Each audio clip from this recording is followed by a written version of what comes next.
G'day, welcome back. So here in the Audi 80. Now I went camping with the kids at the weekend, and on the way back the driver's window was stuck halfway down. I thought, that's annoying. So I checked some fuses. All the fuses were good. And I started looking into it. Then I noticed none of the windows were working. The blower motor wasn't working. The sunroof wasn't working. What else? The wipers weren't working. Lights weren't working. Indicators weren't working. It was a bit of a problem. So yeah, this is how I went about figuring it out, replacing what's broken, and getting back on the road. So here we go.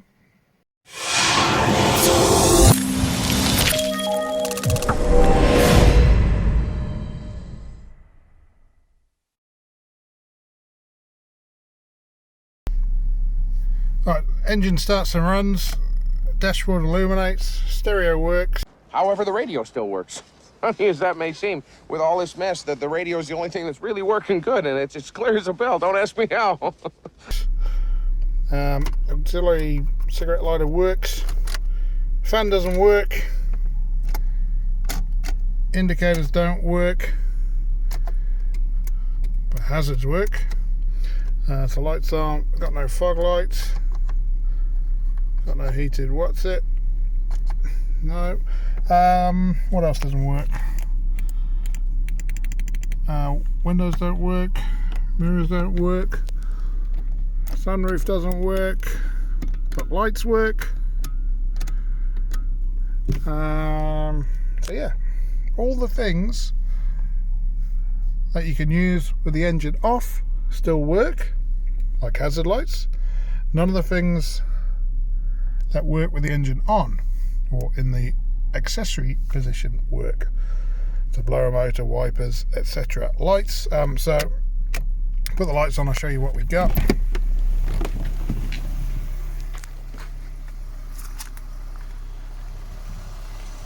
So we've got park lights, and that's it. We don't have dipped or main beams. Let's show you the brake lights working. You can see the brake lights work. Of course, engine starts. So our cigarette lighter and dash is on the same fuse. Stereo runs off a separate fuse supply that I put in there.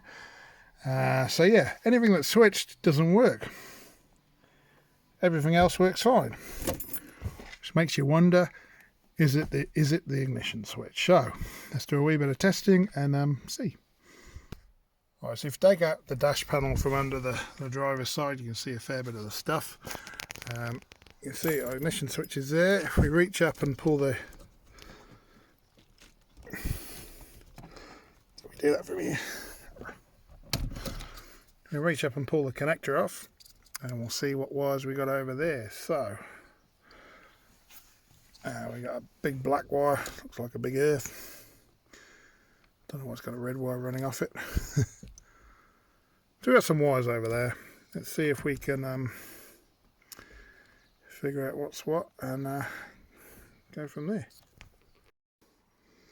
Right, so here's our connector. You got some big thick wires, black wire, red wire, some stripy wires. Let's just see what we got over there. Hang on, can we do this one-handed?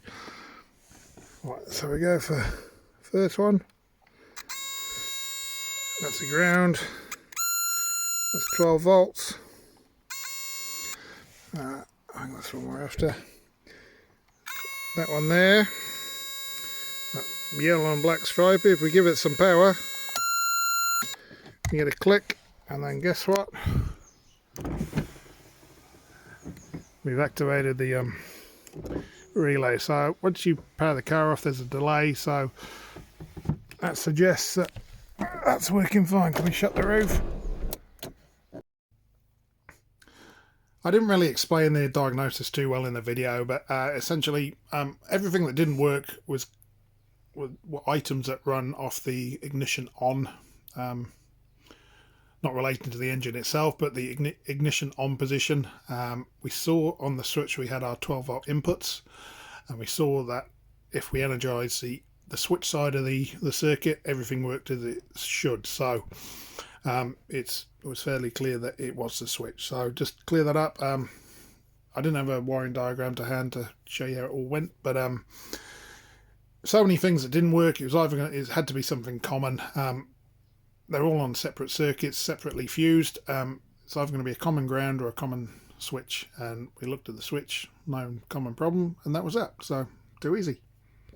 Yeah, so it looks like our ignition switch isn't working. Didn't need to look at a diagram to figure that out. We just figured out that everything that works on the switch wasn't working, so we'll go with the switch. We could go in here and test the switch, but you can't get to it, so you still need to take it out. And to take it out, we kind of need to take the dash out. So I'll whip it out. It's only a couple of screws and bits, and then we'll show you the replacement. But common problem apparently, and this same, where is it? This switch here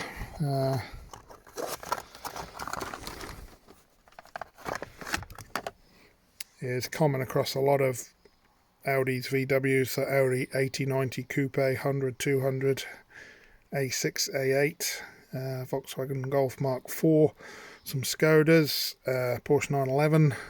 Lots of things use this specific switch, and it's quite a common failure. So that was a pretty easy way to figure out what the problem was. Pretty easy way to prove it was the problem, even though we haven't actually tested the switch directly. But we'll take a punt and swap this out. So yeah, I'll get these bits out and bring you back.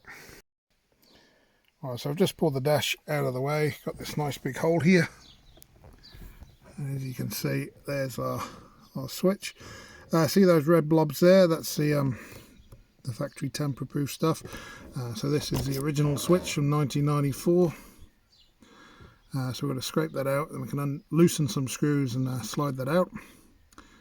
So you can see one on one side, there's one on the other side there. So yeah, let me just get those off. Not a lot of room in there, so I can't really show you me doing it, but I'll whip them out.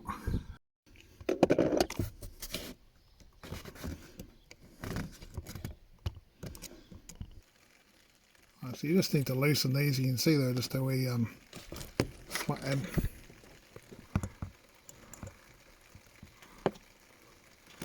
Grub screw thing.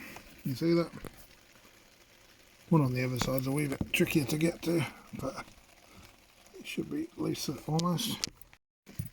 Alright, there we go. Screws are loose. I'll give that a wee heave ho.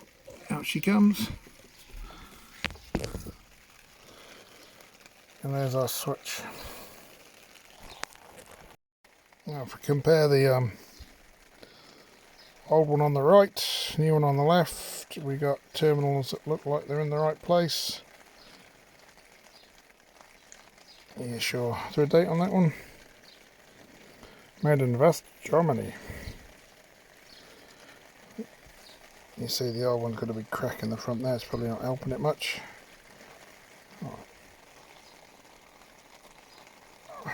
Right, so we'll slide the new one in, and off we go. Just have a quick check that the new one fits the connector before we go, and it sure does. Right, so there's the new one in place with the screws done up and the connector connected. I'll put the dash in and then we'll see if it works. Of course I know it works, but wait to the end to see if it works. Okay, let's try this again. So, as before, so we've still got power to the dash. So we turn the ignition on. Now we've got windows. Now we got blowers. Indicators. They're indicating. Lights. Hang on, let's get the wipers going. Got wipe, light. You see the lights? Lights are working. Wipers are working. Starts when it wants to.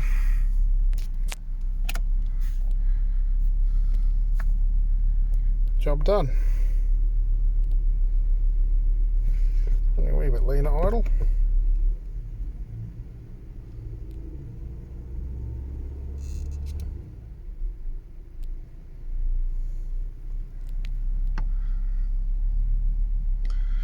Too easy, problem solved.